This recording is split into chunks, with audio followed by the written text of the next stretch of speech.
Dis dan die 27ste April en ek begin vanoggend 'n nuwe reeks lesings. Ek weet nie hoe lank gaan dit wees nie. Onthou nou ons vorige lesings het gegaan oor sonde, die wet van sonde en versoening. En hierdie gedeelte kom uit die Nuwe Bybel wat Vader vir ons gedikteer het, hoofstuk 5. En dit gaan oor die voorwaardes vir 'n geheiligde huwelik. Eerstens 'n fisiese huwelik, soos ons die huwelik ken en soos wat die huwelik ingestel is in die Bybel, naamlik Adam en Eva, wat die eerste huwelikspaar was, met die vermoë om te vermeerder.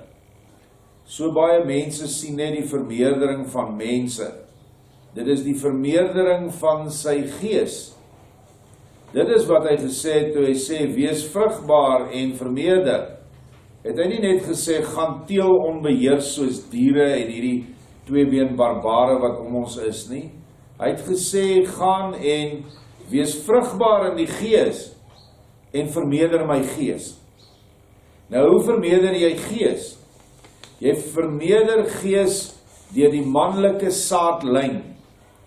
Want die manlike spermsel het inherent in hom die goddelike gees, wat dan in die embryo geplaas of in die moeder se baarmoeder geplaas word, verenig met die eiersel. 'n kindjie, 'n siel word geplaas in die baarmoeder en hierdie sielietjie begin vir homself of haarself 'n huisie bou binne in die vrou se baarmoeder. En sy gebruik die moeder se boustene, die kos wat sy kry. En hierdie siel omtrent op 8 maand, dan gaan hierdie gees, wat in 'n tipe van 'n kapasitor gehul is, gaan dan oop en vloei in die bloed wat nou eers in die baba is, in die embryo. En so word die baba dan nou se siel wat in die bloed is, gevul en gemeng met die gees. En so word 'n volkome drie-enige wese gebore, liggaam, siel en gees. Dit is die proses wat hy gesê het, gaan heen, vermeerder en vul die aarde. Ook is hierdie huwelik op 'n tweede vlak ook waar, naamlik die huwelik tussen ons en die bruidegom Yeshua, waar die volk die bruid is, en die bruid bestaan uit mans en vrouens, maar ook bestaan die bruid uit mans en vrouens wat getroud is, wat dus alreeds die afbeelding van die hemelse huwelik bereik het op aarde. Let wel, ek sê nie dat die mense wat nie getroud is, geskei is of nog jonk is, nie die eenwording kan bereik nie, glad nie. Maar ons wat getroud is, het alreeds die voorreg en voordeel om te smaak hoe die hemelse huwelik eendag gaan wees. Nou, die hemelse huwelik is vir mense baie onverstaanbaar, want in die Bybel staan, hulle gee nie in die huwelik uit. Toe die klomp Sadduseërs hom vra, maar wie se vrou is hierdie en sy het 4 of 5 mans gehad, ek kan nie onthou nie. En wie se man gaan sy nou, wie gaan nou haar man wees aan die ander kant? En toe sê hy, maar julle verstaan nie. Wat hy eintlik daardeur bedoel het, en hy openbaar dit in die nuwe openbaring, hulle gee nie in die huwelik uit soos op aarde nie, soos wat ons dit nou doen nie. Maar dit sê nie dat daar nie huwelike in die hiernamaals is nie. Dis net anders. Dis wat hy gesê het. Dis anders. En in hierdie hoofstuk 5, wat nogal lank is, wat ons nog by 'n hele ruk gaan bystaan, verduidelik hy ook hoe die hemelse huwelik is, en hoe ons op die aarde al afbeelding van die hemelse huwelik kan bereik. En daar is sekere voorwaardes wat ons dan moet doen, om daaraan te voldoen. Nou ja, ons het gister dan nou, toe ons afgesluit het ek weer eens verduidelik, dat die troostergees, wat vir ons uitgestort is, 50 dae na Yeshua opgestaan het uit die dode, is 'n vroulike entiteit, 'n moederwese. Dis niemand anderste as Yeshua se negatiewe deel, waar die positiewe deel manlik is en die negatiewe is vroulik. Net soos die aarde. Die aarde se noordpool is positief en die suidpool is negatief. En so vind alle verwekking plaas tussen manlike en vroulike, of dit 'n insek is, of dit 'n plant is, en of dit 'n mens is. en of dit die godheid is. Die verskil is net, die godheid kan enige iets voortbring. Hoë aardsengele is ook manlik en vroulik in een wese en kan ook enige iets voortbring. Materiële dinge, geestelike dinge, diere, plante, mense, enige iets kan hulle voortbring. Ook engele na hulle beeld en gelykenis. En dit is dan wat Vader hier sê, Elohim die Meester, hoofstuk 5, begin ons met die opskrif, deur die koningin van die hemele, oor die heiligheid van die huwelik, ware huwelik soos wat dit geheilig is vir my, Elohim of God die Meester. Nou daar is so baie mense wat omtrent nou 'n kleintjie kry as hulle hierdie woord koningin van die hemele lees, dan sê hulle, Semiramis. As Yeshua die koning van die hemele is, en hy's manlik en vroulik in een, en hy sê vir ons, dis voordelig dat ek weggaan, maar ek stuur vir julle die trooster, sodat die trooster julle kan lei en rig. En dit dan die vroulike deel van hom, waar hy wel een is, maar wat ook geskei kan word van hom. Wat anderste kan die koning se vroulike deel wees as koningin? Dis mos logies. En is dit nie vir ons 'n wonderlike belofte, dat wanneer ons as volk ingesluit word in hierdie huwelik, want hy sê daar gaan nou 'n huwelik plaasvind tussen die volk wat hom eer en hom op hom fokus, soos wat 'n bruid met alle oë na 'n bruidegom gerig is en nie rondkyk nie, dat ons ook deel deur die trooster wat nou in ons werk, as 'n vermaner, as daardie stemmetjie hier binne in jou hart, daar waar Yeshua sê die koninkryk is in julle, sê hy niks anderste as dat die trooster wat ek uitgestort het oor die aarde, is nou ook in julle. En julle moet een word met die trooster, want die trooster is my vroulike. En omdat die siel altyd vroulik is, of dit nou 'n man se siel of 'n vrou se siel is, nefesh in Hebreëus word altyd na verwys in die vroulike. En wanneer mans en vrouens verenig met mekaar in huwelik, en dan met die troostergees, kom hulle dan in die posisie waar hulle kan een word met Yeshua in 'n hemelse bruilof. En so ook hulle wat nie getroud is nie, wat nog enkel is of geskei is, kan presies dieselfde doen. Kan verenig met die Meester. Maar dit kan nie plaasvind sonder die trooster nie. Dit is die 5 maagde wat voor die deur gestaan het van die bruilofsaal, het hierdie insig en kennis gehad, want dit is die olie, die nuwe openbaring wat nou vir ons uitgestort word, wat in Openbaring 20 sê, wat neerdaal soos 'n bruid wat haar toeberei het vir haar bruidegom. Net hulle wat daardie olie in hulle lampe het, sal verstaan en sal kan ingaan by die deur. Die ander sal daar staan en skreeu, Semiramis, Istarte, wat ook al, en hulle wil niks met hierdie nuwe openbaring te doen hê nie. Ons kan niemand dwing. Al wat ek kan sê is, vra na diepe gebed in jou hart, as jy twyfel het vanmôre, dat Vader dit in jou hart sal verduidelik, en dat jou hart dit sal opneem, want onthou die hart lieg nie. Maar dit is op voorwaarde dat ons doen wat ons in die vorige hoofstuk 6, wat ek nou eerste behandel het, gaan nakom, naamlik om ons harte skoon te kry. As daar nog 'n klomp drek sit van onvergeefde sondes, naaste haat en jaloesie, nyd, naaiwer ensovoorts, dan gaan hierdie goed nie oopmaak nie, kan nie. Dit is hoe die woord ontwerp is. Vers 1.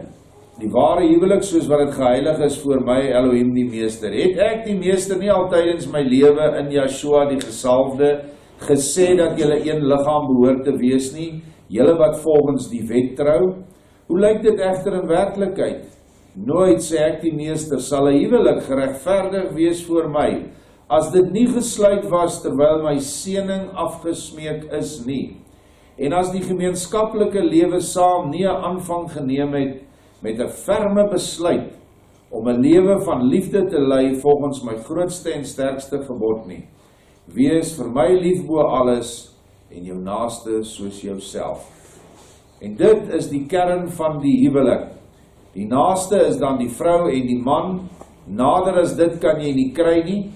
En dit moet die basis wees waar volgens die huwelik opgestel word en nagekom word. Maar vandag is word huwelike gesluit vir elke ander rede. Kom ons lees wat is vir hom 'n gruwel. Vers 2. Maar hoe ver weg was jy eintlik al die tyd? Nie net dat jy nie jou maat in die liefde dra nie, maar nog erger, jy verslaaf jou gade en reduseer 'n vrou tot 'n objek van jou wellustige begeertes, sonder om in die minste om te gee oor die feit dat jy daardeur 'n baie groot fout begaan. Want ek die meester het mense die seksuele instink gegee, sodat hulle volgens my heilige wil kan vermeerder, smeeken vir my seun, in plaas van om hierdie impuls in die riool van sonde te vermors. Want nooit kan enige huwelik geregverdig wees voor my, indien dit gesluit word vir die uitsluitlike doel van selfbevrediging nie. Inderdaad nooit, sê ek die meester.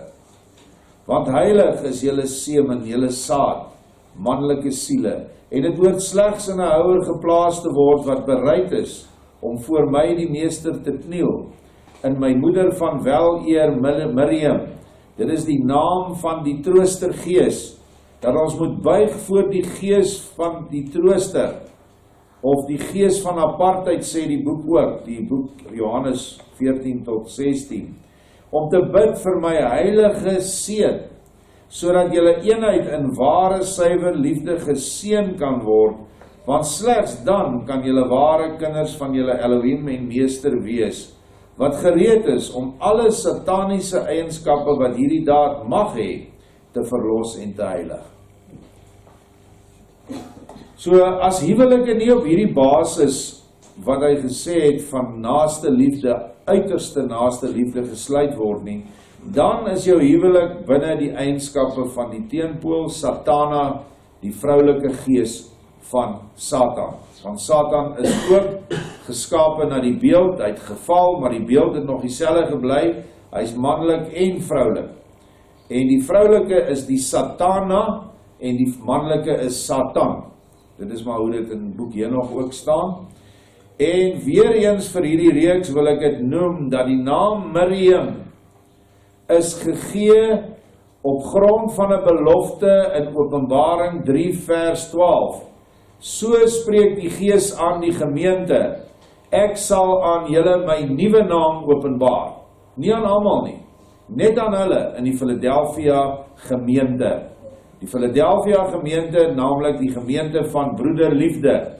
Dit is net toevallig, as ek dit so kan sê, dat ons ook die Philadelphia sorgsentrum het. Maar dit beteken broederliefde. Die ander 6 gemeentes het nie die openbaring van die naam gekry nie. Daar staan my nuwe naam, en dit is nie die naam van die Seun of die Vader nie, dit is die naam van die Gees, want tot nou toe het ons geen ander naam van die Gees gehad as Yaruach. Yahweh Ruach. Ruach beteken Gees in Hebreëus. Maar dit is nie 'n naam nie, dit is nog steeds dan eintlik 'n beskrywing van die Gees. Ruach Yahweh, Gees van Yahweh. Maar hier het ons die naam Miriam, so skrik nie as jy daai naam lees nie. Dit het niks te doen met Jesus se moeder Maria nie, asseblief. Dit is wat die mens jou sal wil wys maak, as hulle hoor jy was hier by ons, sê hulle, daai klomp mense aanbid vir moeder Maria. Daar's niks verder van die waarheid nie. In my wese verag ek die hele Rooms-Katolieke stelsel, met hulle pause, kardinale, vaders, paters, biskoppe en hulle moeder Maria, wie niemand anderste is as die vrou van Nimrod, wat uitgebeeld word in al die prentjies en beelde nie, naamlik Semiramis, Ishtar, Ria. Ria is ook 'n ander naam vir die hemelkoningin. Dit is alles aftakeling van die ware, want Satan is nie in staat om iets oorspronkliks uit te dink nie. Hy is net in staat om die ware en die werklike te verhoer, want daar's nie 'n ander woord daarvoor in die Gees nie. En dit is hoekom hy die Nimrod Semiramis paartjie met die klein seentjie Tammuz, met die ou klomp kringe om hulle koppe, die heilou, waar die woord dan ook holy vandaan kom, wat ons toegevat het as heilig, wat nou in ons boek van herinnering as die ware betekenis apartheid bekend staan. Dit is die vals een. Die feit dat daar 'n vals een gemaak is mos 'n bewys dat daar 'n ware een moet wees. Is dit nie? Dis tog mos nou logies, want Lucifer kan niks werklik suiwer mee maak nie. Ons sal nog sien dat selfs die Dawidster, wat ons vandag almal sê, ja, dis die 6-punt ster van Satan. Ja, hy gebruik dit. Maar waar is daai ster se oorsprong? Sal julle sien, sy oorsprong lê in die Nuwe Jerusalem. Ons sal nog eendag by daardie lesings ook uitkom. Hy het dit weer gevat en vir hom gesteel en dan nou die mense gekry om hom dan daarin te aanbid en daardie tipe van satanistiese tekens ensovoorts. Ons gaan aan. Vers 5.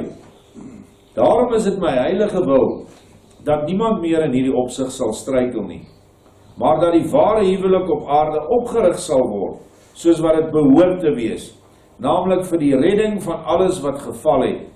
Want in geen geval kan goddelike genade funksioneer, solank as vir die kosbaarste ding op aarde verkwis word nie. Let wel wat sê Vader daar. Die kosbaarste ding op aarde is die manlike saad van Israel. Want dit moet heilig gehou word, sodat daar uiteindelik 12.000 uit elke stam die vlak kan bereik van eenwording, van vol olie maagde. En as daardie saad verkwis word in ander rasse en somme net orals binne in die saad of in die vroulikes van Israel, dan verkwis ons dit en dan word die huwelik nie meer so sterk soos wat hy wil hê dit moet wees nie. Wat ek die meester sê, aaklig is die lot van die verontreinigde, deur die welis van die wat laer gesink het as diere, wat slegs paar volgens die orde wat ek die meester in hulle geplaas het. En so is die grootste deel van die wêreldmens. Vir hulle gaan dit net oor die welis, om te paar ten alle koste. Vandag is dit alles met voorbehoedmiddels, allerhande ander beskerming.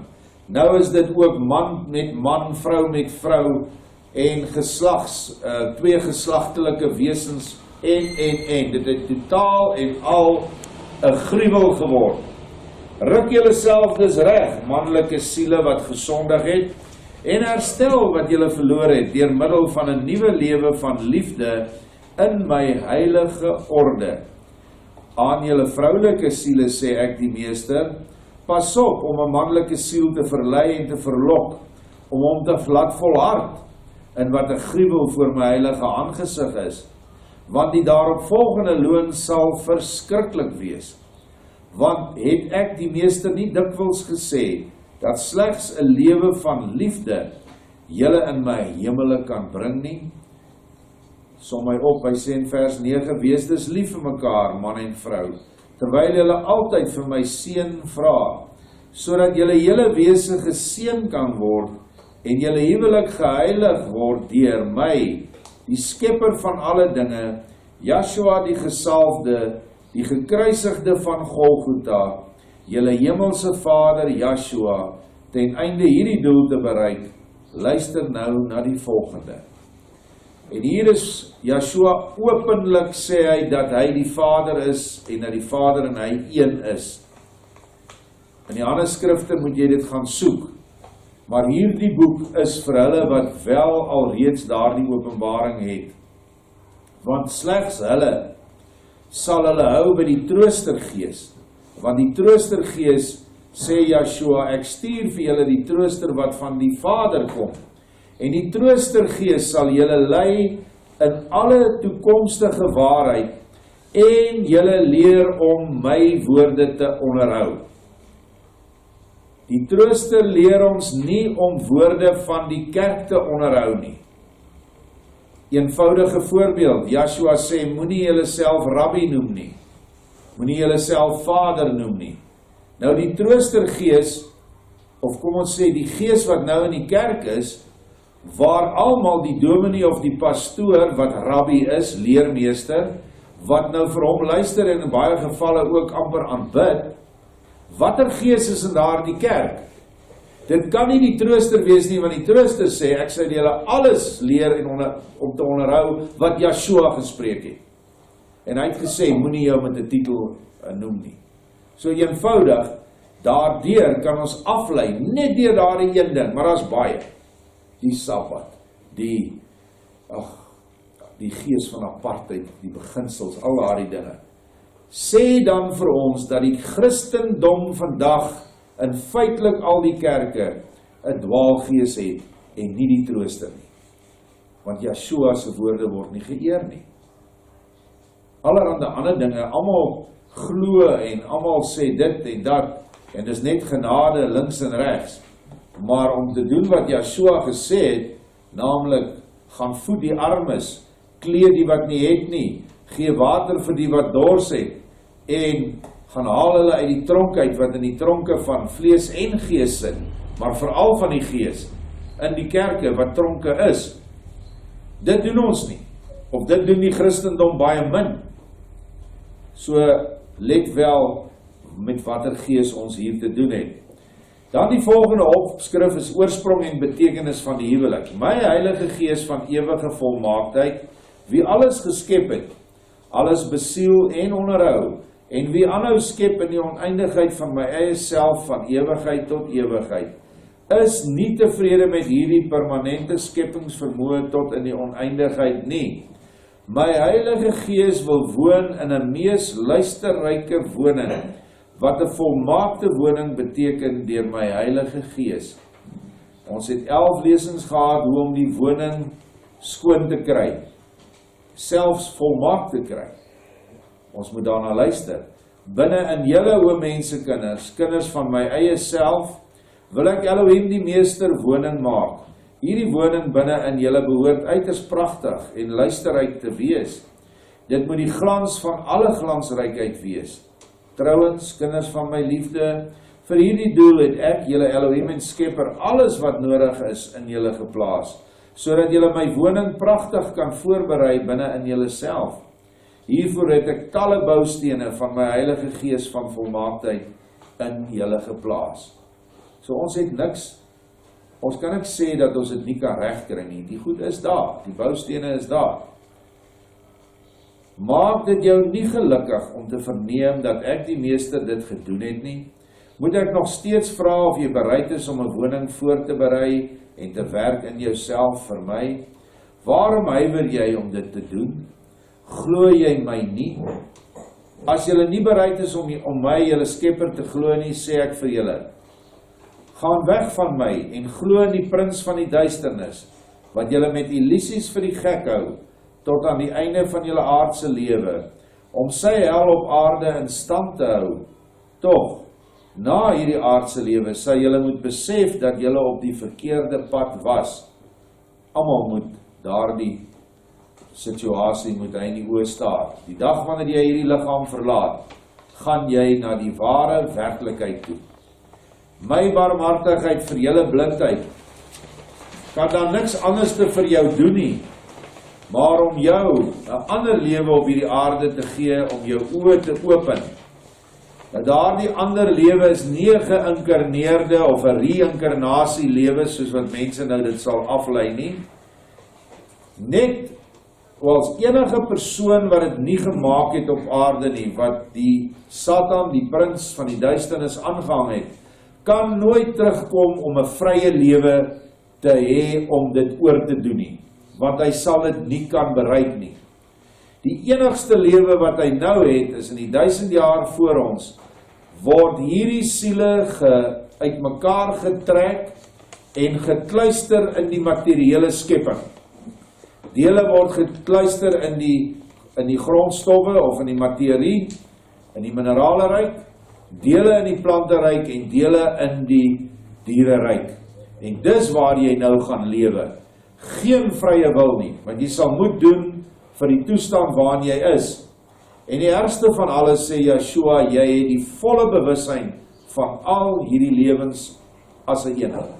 Maar Jou siel is in al hierdie totale skepping in gestrooi, kan ek dit maar sê. Maar jy het 'n totale bewussyn van dit. Ek het dit genoem, dit sal wees soos om 'n 3 kilometer ys binne in 'n kus te wees waar jy slegs, nie eers jou ooglede sal kan roer nie. Geen ledemaat sal kan roer nie, niks. Dit is hoe die siel sal voel, terwyl hierdie sieledele gereinig word in die aarde, deur die 144.000 wat op die aarde gaan lewe, en wat gebruik gaan maak van hierdie materie, van hierdie plante en van hierdie diere. En so sal hierdie siele stadig maar seker gesuiwer word. Die siele deel, die innerlike, vergeet die materiële deel, die val weg, dit verrot, of dit gaan in die grond in, of wat ook al, dit gaan in die eter in.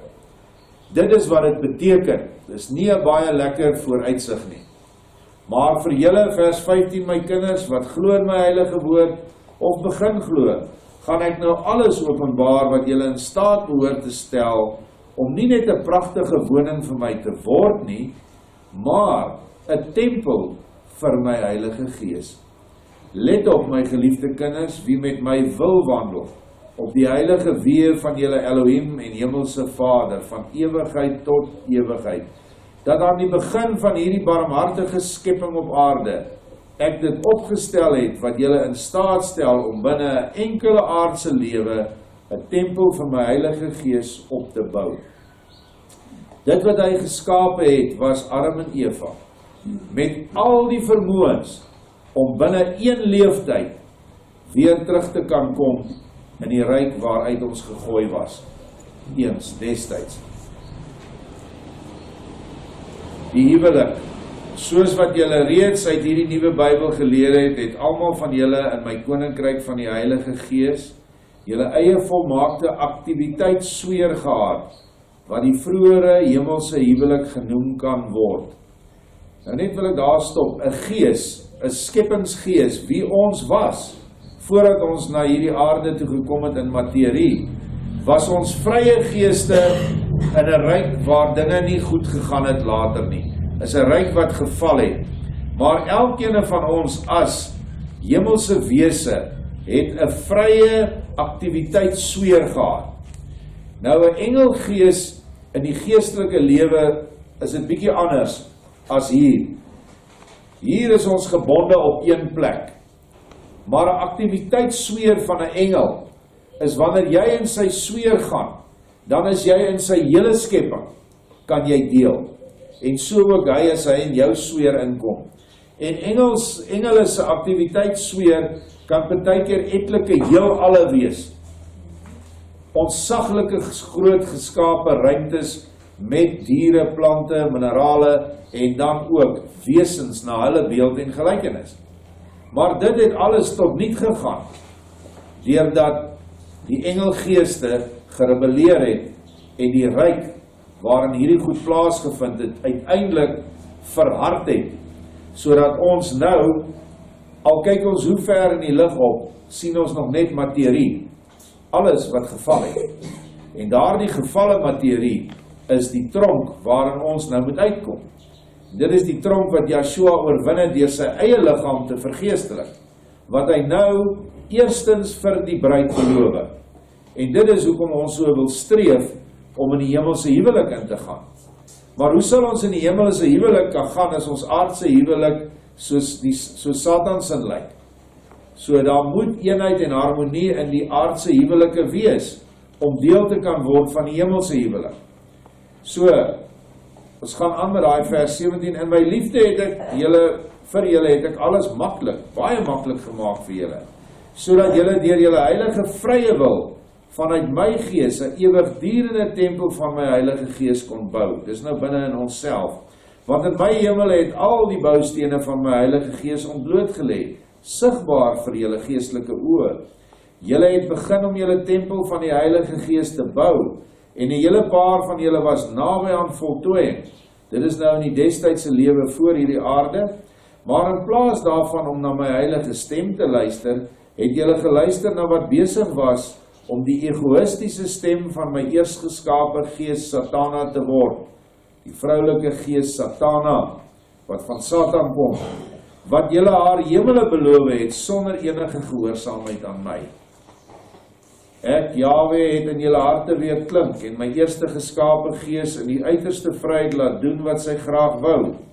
En julle was ook vry om te doen wat julle ook al behaag het, want die vryheid van elke geskape gees kom voort vanuit my, die ewige volmaakte een. Hierdie vrye wil van julle is heilig vir my, en ek sal nooit inbreuk maak daarop nie. Hoe kan 'n hemele ooit volmaak en skitterend wees, met net die geringste inbreuk op 'n skepsel se vryheid? Vir die mense wat die vrye wil nog nie mooi verstaan nie, jy is op hierdie aarde en jy kan maak net wat jy wil.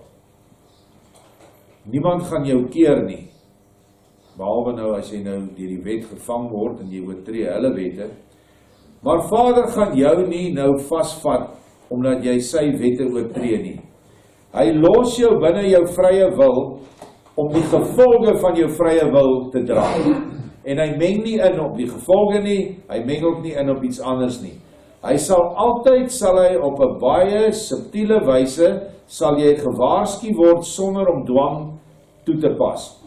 So as jy gryp en jy vat drank en jy suip vir jou in jou maai, dat jou lewer eintlik naderhand opgeblaas raak en absoluut feitelik nie meer werk nie, en jy begin nou lewersklerose kry en al die siektes wat daarmee gepaard gaan en jou ander organe word aangesteek en. Is dit Vader wat jou straf? Want dis tog wat die mense dan vloek hulle die Vader. Nee, dis jy self, want hy het jou vrye wil gerespekteer. Hy kan enige oomblik vir jou gestop het en jy sal nooit weer jou mond aan drank gesit het nie, dit sou vir jou soos gif geproe, maar hy doen dit nie. Want wat sal 'n koninkryk wees as hy heeltyd moet ingryp?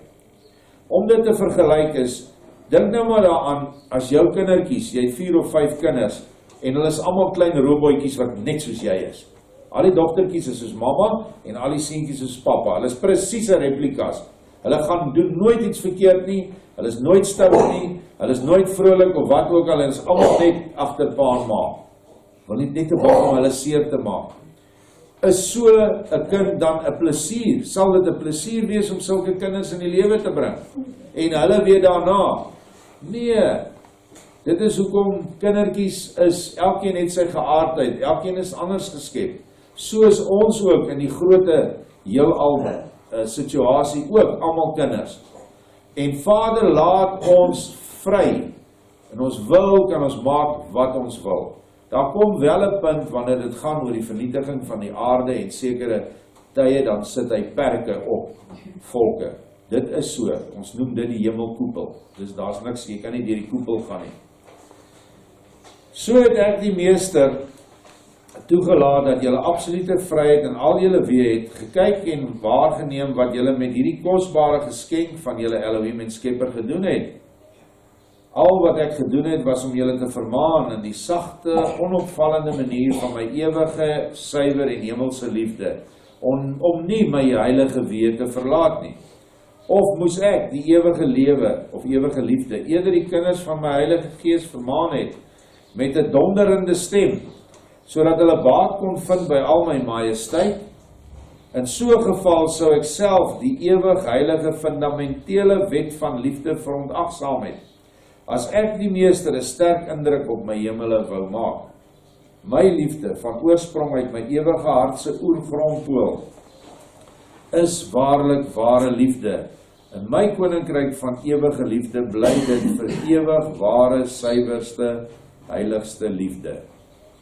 As hy met 'n donderende stem elke keer vir ons moes terugruk op die pad, dan kan ons nooit kinders word nie, want robotte kan nie kinders word nie. Vat die naaste aan 'n robot wat ons het, is 'n selfoon en 'n rekenaar en 'n tablet, nê. Kan jy vir so 'n ding lief raak? Party mense sien ek kan. Maar dit is 'n robot. Hy doen wat jy inpomp, hy doen waarvoor hy geprogrammeer is. Hy vang syne op en dan reageer hy daarop. Maar hy het geen siel van sy eie nie.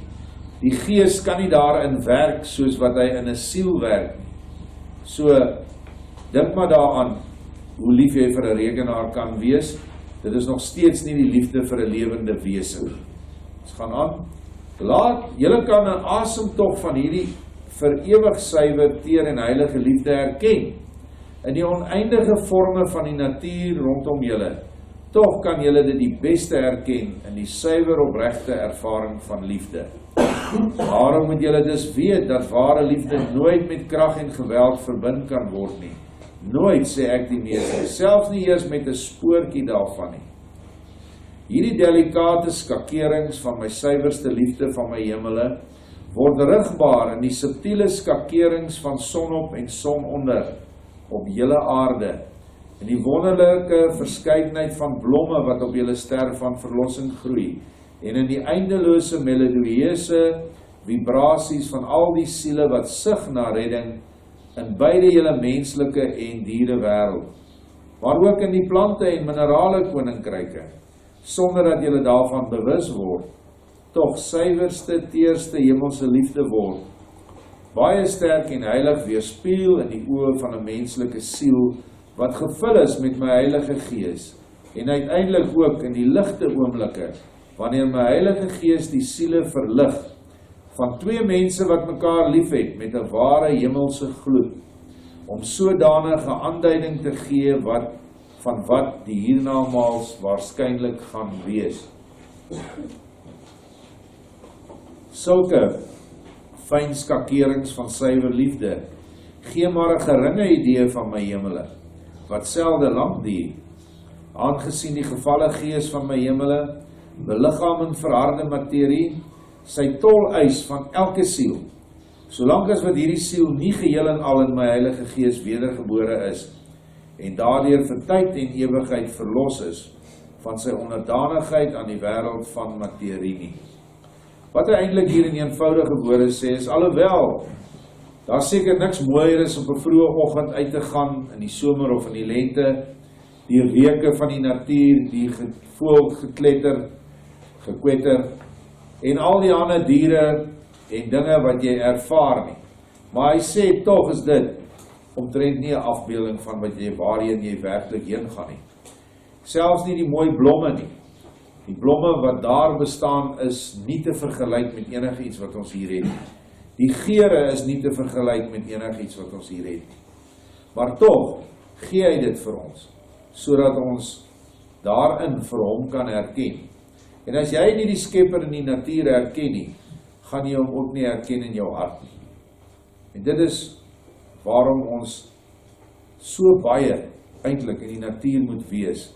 En dit is hoe Satan die volke weggekry het deur hulle in stede te dompel, en letterlik in duiwehokkies te plaas.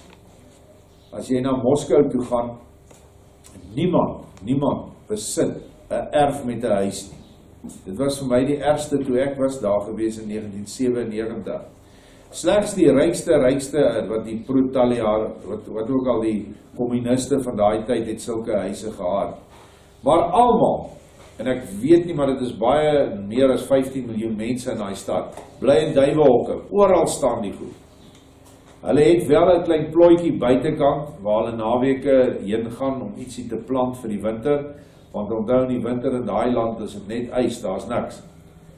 Maar dink nou daaraan om so te leef, en dink daaraan hoe leef ons. Dit kan tog net skadelik wees vir die siel, en vir die kinders se siele. En so moet 'n mens ook dankbaar wees dat Vader ons nog steeds, ten spyte van al hierdie geskreeu, om ons van ons grond af te kry, ons dit nog steeds het, en ons nog steeds die natuur kan geniet. Vra julleself nou af, vers 25, kinders van my liefde, julle wat wegkwyn in die slawerny van materie, hoe dit kon gebeur het, dat julle die wêreld van suiwer gees in my hemele verlaat het, waar julle nie net deur die verganklike dinge van suiwer liefde omring was, en van tyd tot tyd daarmee gevul was nie, maar boonop met die ewigdurende, ewige liefde van volmaaktheid. Kan julle dit begryp, my aardse kinders? Kan julle verduidelik hoe julle so blind in my hemele kon word? Deur julle rug te draai op die koninkryk van ewige liefde en volmaaktheid. Is julle nie verward deur die feit dat julle my hemele vir die hel op aarde verruil het nie? Wat is die rede? Die ware rede hier daarvoor? Julle sal in staat wees om die antwoord vir julle self te ontdek, maar slegs wanneer julle weer suiwer liefde geword het. Tog is dit slegs moontlik, deur geheel en al in my Heilige Gees wedergebore te word. En daar is die sleutel om uit te kom. Dit is waarom ek die meester julle moet kom help om te verstaan. Daarom luister, sê, dan die volgende hoofstuk sal ons dan behandel maandag. En dit is waar ons nou staan, by die wedergeboorte. Eers die eenwording met Yeshua as bruid, en dan wanneer die gemeenskap in die Gees plaasgevind het, vind 'n geboorte plaas. En die wedergeboorte is niks anders as Yeshua wat in jou verwek word in 'n klein vorm nie. Want onthou, hy is die Vader, hy is die heelal heerser. Nou, wanneer hy in ons gebore gaan word, hy is ons bruidegom, maar ons verwek deur eenwording 'n kind met hom, as ek dit so kan stel, hy het dit vir ons so as voorbeeld gegee. Maar daardie seentjie kind is wedergeboorte. En dis wanneer ek en hy in ons gebore word, en ons klein Yeshua's word. En die vrouens, klein vroulike Miriam geeste word. Dit is wat wedergeboorte is. En in die huwelikspaar lyk dit vir my of die twee dan ook een gaan word, as 'n kragtige androgeniese wese. Terwyl enkelinge gaan nog steeds as enkelinge een word met hom. Dit is so eenvoudig as jy dit net kan bietjie gaan sit in jou hart en uitdink. Hoekom moet hy klein in ons gebore word? Eenvoudig. Die voorbeeld is altyd daar, jy gee nie 'n geleide .38 special vir 'n 5-jarige kind nie. Jy doen dit nie. En hy kan nooit sy ewige krag in ons openbaar, dadelik, magtig en kragtig nie. Ons sal dit nie kan doen nie, ons sal beswyk, en ons sal dalk dinge aanvang daarmee, wat ons nie moet nie, wat ons eie dood sal veroorsaak. So dit is dan ook 'n groeiproses in die geestelike sweer. Alles in die geestessfeer groei, alles beweeg omhoog, behalwe natuurlik die duiwels wat nou nie daaraan belangstel nie. En dit gaan ook nou gebeur wanneer die nuwe Jerusalem neerdal na die aarde en die nuwe Jerusalem stad op aarde opgerig gaan word. Dit gaan ook wees van klein na groot. Party ons gaan baie vinnig die geweer kan bemeester, al op 12 jaar gaan hy goed skiet, ander ouens gaan eers hier op 20, 30 goed skiet. En dan sal hy daai geweer in die hande kry, aan die hand van die voorbeeld wat ek nou gesê het. Maar dit is hoe die pad vorentoe vir die bruid gaan wees, in die geestessfeer. Maar 'n hele klomp van hulle gaan voor die 1000-jarige vrederyk, gaan hulle al reeds in die 7 jaar verdrukking wat nou voorlê, reeds al hierdie eienskappe bemeester het. En dan sal Yeshua reeds in hulle wedergebore wees, en die ware hemelse huwelik sal dan reeds op aarde voltrek wees in sekere mense. So, dis vir my 'n wonderlike belofte wat hy vir ons hier gee, maar ook gee hy vir ons reëls wat ons gaan moet doen om die seksuele gebied, op voortplantingsgebied, om deel te kan word van hierdie uitverkorenes. Amen.